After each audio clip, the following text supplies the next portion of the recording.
Olá, eu chamo Heráclito e hoje eu vou falar com vocês sobre o conceito junguiano de símbolo.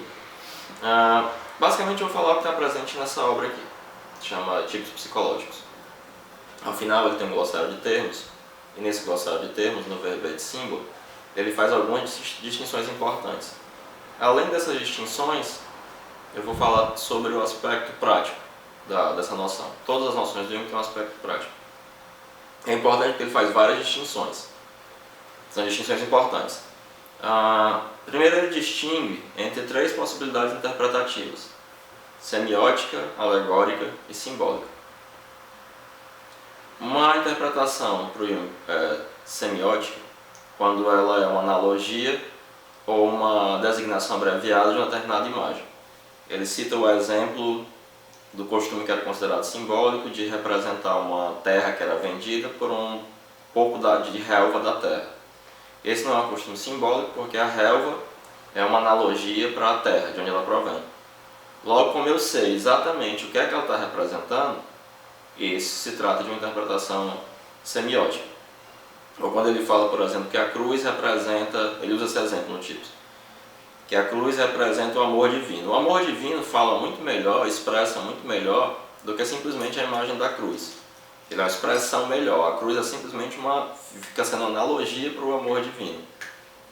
Então essa é uma expressão, dizer que a cruz representa o amor divino, é uma interpretação semiótica, não simbólica.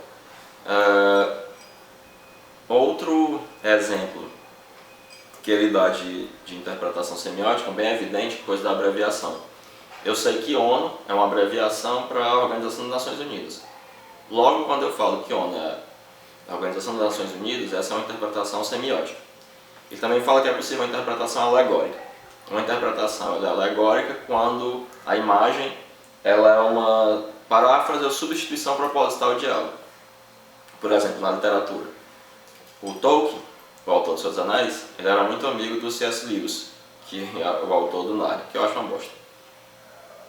E o Tolkien também achava, em virtude do caráter alegórico das imagens de Narnia. Então, obviamente, o leão lá era uma substituição proposital da figura do Deus cristão, porque é o leão de Judá, etc, etc, etc.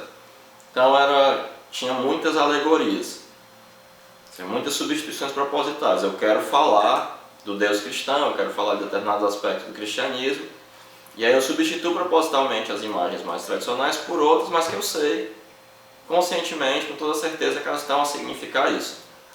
Tanto é que lá no Narnia, lá para as tantas, eles falam que quem criou o mundo de Narnia foi o Aslan, etc, etc, etc.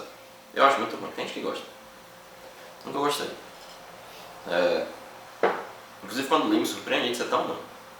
O filme é melhor, é impressionante, o filme é ruim. De qualquer sorte, uma paráfrase, por exemplo, quando eu digo o astro-rei, querendo dizer o sol. Eu simplesmente substituí a palavra por uma paráfrase, uma figura de linguagem. Então essa é uma explicação alegórica. Para o Jung, uma explicação ela só é simbólica quando ela é a melhor expressão possível de algo relativamente desconhecido, ou de algo desconhecido, mas que é postulado, que de alguma forma eu pressinto de algo obscuramente pressentido, mas que não é completamente sabido. Então fica claro essas três distinções que ele faz entre as interpretações semiótica, alegórica e simbólica. Quer dizer que ele só realizava interpretações simbólicas? Não. Por exemplo, ele dizia que a interpretação que o Freud e o Adler davam no aspecto que ele chamava de redutivo causal, ou qualitativo causal, ou simplesmente método redutivo, para os sintomas da neurose, ela era simplesmente semiótica, porque o sintoma era uma representação inadequada de sexualidade ou de vontade de poder reprimido. Então, para o Jung, uma interpretação no aspecto redutivo, que reduz a variedade de sintomas, a variedade de imagens oníricas a um dado instintivo elementar, ela é semiótica. Ou sintomática. Ele considera que no campo da neurose, pelo menos, você interpretar de maneira redutiva, você interpretar simplesmente como sintoma e não como símbolo. O que é uma interpretação válida também. O problema com essa interpretação é que ele acreditava que ela não podia ser de maneira hipostasiada, ela não podia ser tomada como a verdade para todos os casos. Na realidade, ela representava um caso particular. Assim como Adler também representava um caso particular na psicologia dele. Outra distinção interessante que o Jung faz é sobre símbolo vivo e símbolo histórico, ou símbolo morto, em oposição a vivo. Um símbolo é vivo quando ele é cheio de significado. E esse significado ele brota do inconsciente. Então, em certo sentido, um símbolo só é vivo para o Jung quando ele representa o indizível de maneira insuperável. Ele é a melhor representação possível de algo apenas obscuramente pressentido, porém postulado. Nesse sentido, essa relação com o inconsciente que transcende a consciência e que enche o símbolo de significado é que torna o símbolo vivo. Um símbolo morto, um símbolo histórico, ele pode ser chamado de símbolo quando você assume tacitamente que você está falando daquilo que ele representou no passado. Como, por exemplo, quando você está falando de alguma mitologia antiga, ou, por exemplo, do símbolo da cruz. Mais de 2000 anos de teologia cristã extraíram uma série de significados da cruz, mas no momento do cristianismo primitivo, ela representava esses aspectos que depois foram ditos de outra forma, de uma forma melhor, de maneira insuperável. Nada superava a cruz para representar esse algo misterioso e desconhecido, mas ainda assim profundamente luminoso, influente e potente na vida daquelas pessoas. Portanto, ela era simbólica. Então, quando eu falo do símbolo da cruz, eu estou falando do símbolo histórico. Isso quer dizer que a cruz está completamente morta como atividade simbólica? Não, porque ele também pressupõe que existem símbolos individuais. Mas esses símbolos individuais eles dependem do que ele chama de atitude simbólica. Inclusive, essa atitude simbólica pode significar que algo que não é símbolo para mim pode ser símbolo para outra pessoa em virtude dela possuir essa atitude simbólica ou simplesmente daquilo representar algo desconhecido para aquela pessoa e de misterioso. Por exemplo, cálculo integral diferencial para mim é algo absolutamente simbólico. Né? Você falar de... até a tabuada de 7 é simbólica para mim, porque representa algo desconhecido. Né? Se eu tivesse uma atitude simbólica que tendesse a simbolizar isso, a observar isso como algo desconhecido, misterioso, se eu tivesse um afã pitagórico, né, representariam deuses misteriosos para mim, a tabuada de 8. Além disso, ele faz uma distinção. Isso é muito importante, porque primeiro previne contra o pior erro que pode ser cometido por um analista, na perspectiva do Jung, ou por um terapeuta, os dois termos, que é supor sua própria psicologia no outro.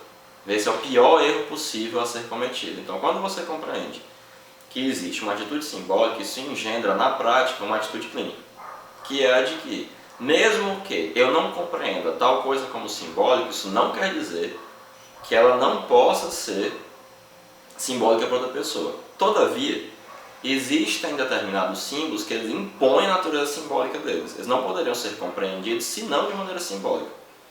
Então esses símbolos eles independem da tendência individual a ter uma atitude simbólica ou não. E além disso, ele faz uma distinção que é fundamental entre o símbolo coletivo e o símbolo individual. O símbolo coletivo ele representa um aspecto inconsciente. Então, nesse sentido, quando eu estou falando de um símbolo coletivo, eu estou falando de algo que é inconsciente para um grupo muito grande de pessoas e que só pode ser percebido por esse grupo grande de pessoas através daquela expressão simbólica. E essa expressão simbólica permite que o inconsciente dela seja formulado na consciência. E quanto mais difundido for esse fator inconsciente, maior será o alcance e a força desse símbolo. Nesse sentido, tem uma diferença entre o símbolo individual e o símbolo coletivo. Esse que está na cultura, ele vai sempre estar representando algo de desconhecido, algo de inconsciente. O símbolo individual, ele é altamente complexo, porque diferente do símbolo coletivo, ele só vai ser símbolo se ele for a junção de conteúdos conscientes e inconscientes. Ele é altamente complexo justamente porque ele possui elementos de todas as funções.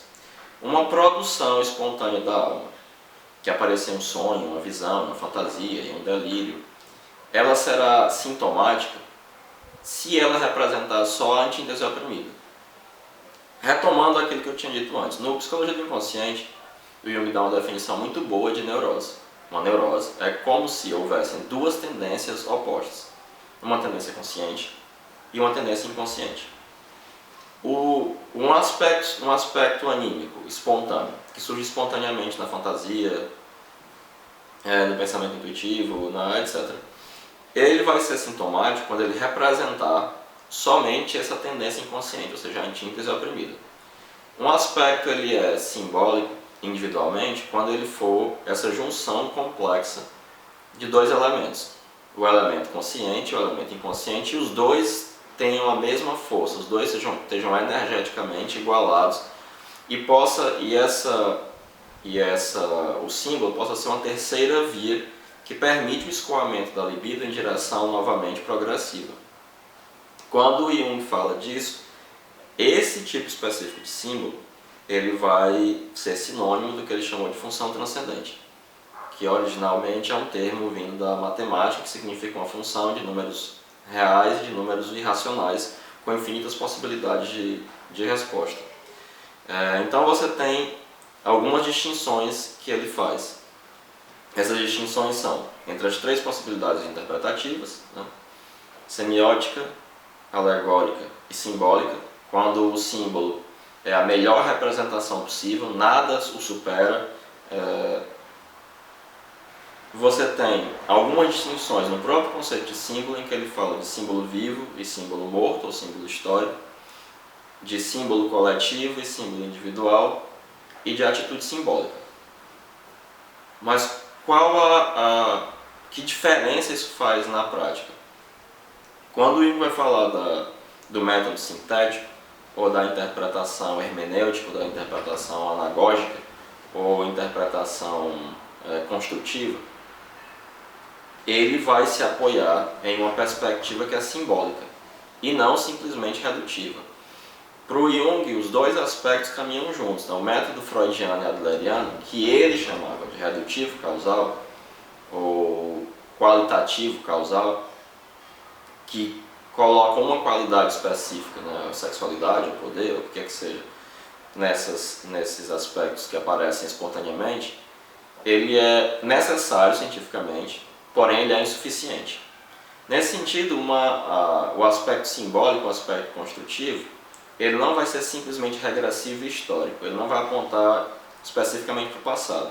Ele vai fazer referência ao presente e ele vai constituir algo em direção ao futuro. Por isso que a interpretação simbólica, a interpretação sintética, ela vai permitir o desenvolvimento de uma nova atitude. O termo sintético, recentemente eu estava relendo Kant, para usar a expressão correta em alemão, a pronúncia correta, quando ele vai falar em juízo analítico e juízo sintético, essa é uma diferenciação que é interessante para entender o que o Jung está falando. Porque um juízo analítico, ele só vai lidar exclusivamente o que já está presente naquilo. Por isso que ele não pode ser um juízo de experiência, pelo menos não antes do Kant. Depois vai falar de juízo sintético a priori. Todo juízo tinha que ser a priori, porque você vai ter simplesmente uma esmiuçar aquilo que está no fenômeno, cortar em pedaços as partes do fenômeno. Enquanto o juízo sintético, antes do Kant, depois vai falar de juízo sintético a priori, só podiam ser juízos de experiência, porque eles iriam constituir conhecimento, dariam mais do que a princípio. Então, quando ele está falando do método sintético, significa uma construção hermenêutica a partir daquilo que está presente no sonho e uma amplificação daquela imagem que permite a sua compreensão. Daí ser método sintético. E daí a perspectiva simbólica ser um fundamento importante e indispensável dessa perspectiva hermenêutica proposta por Jung, não apenas para os aspectos simbólicos da alma, não apenas sonhos, fantasias, delírios, o que seja, como também uma interpretação dos aspectos da cultura, principalmente nos aspectos da cultura, porque o aspecto redutivo, como proposto pelo Freud, essa é uma crítica fundamental não apenas do Jung, mas de vários críticos do Freud, reduz a interpretação, por exemplo, da literatura, de obras de arte, à psicobiografia. Ou seja, ela só me diz algo da psicologia do sujeito que as criou, do sujeito criador. mas a obra nela mesma permanece não interpretada. Enquanto o Jung ele consegue realmente interpretar a obra a partir da perspectiva simbólica. Bom, era isso, muito obrigado. Curtam aí o canal. É isso, obrigado.